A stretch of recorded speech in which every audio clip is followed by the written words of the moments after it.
Alright, so today we're going to examine the myth that Christmas is a copy of the Roman celebration of Sol Invictus. So we've already given you empirical evidence in our last video that Saturnalia began on the 17th of December and extended to the 23rd. So Christmas is clearly not a copy of Saturnalia. Furthermore, we have already given you 10 sources that demonstrate that the church observed and recognized December 25th as the celebration of the date of Jesus' birth, circa 200 AD.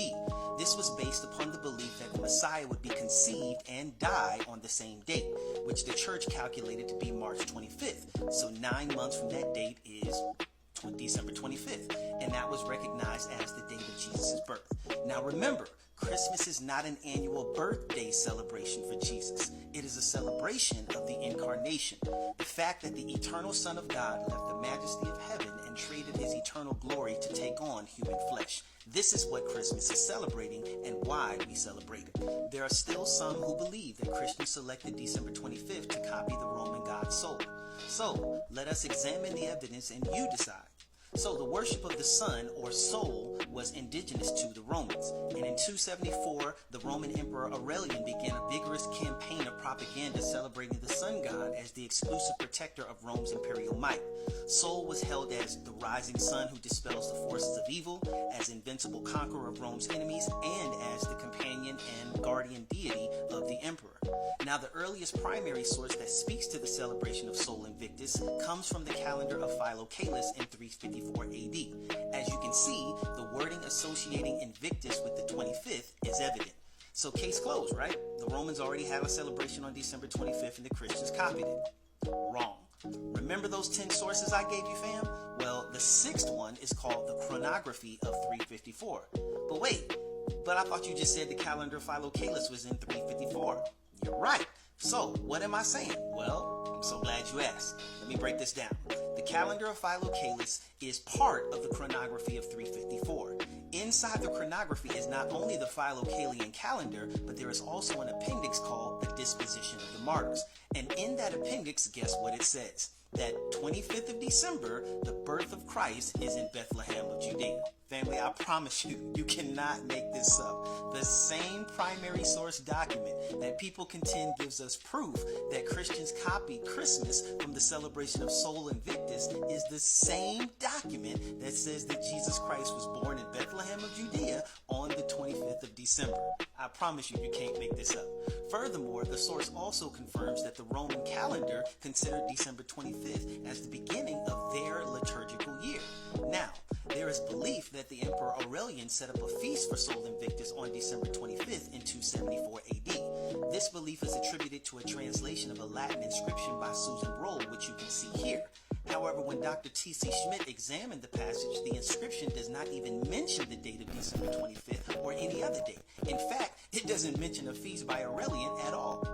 Dr. Hymans affirms that, quote, while the winter solstice on or around the 25th of December was well established in the Roman imperial calendar, there is no evidence that a religious celebration of Sol on that day antedated the celebration of Christmas.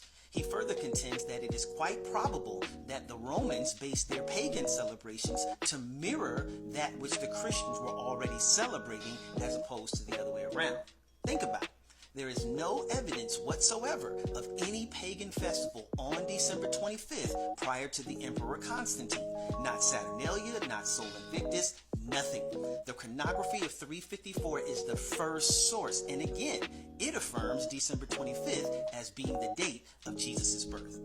Andrew McGowan from Berkeley Divinity attests that early Christian writers thought of December 25th as being sort of a polemic against the other pagan gods. He argues that it was not even until the 12th century that the first suggestion of Jesus' birth celebration was deliberately set at the time of any pagan feast. Therefore, the suggestion of Jesus' birth date being associated with any pagan god is more of a modern projection onto ancient thinking.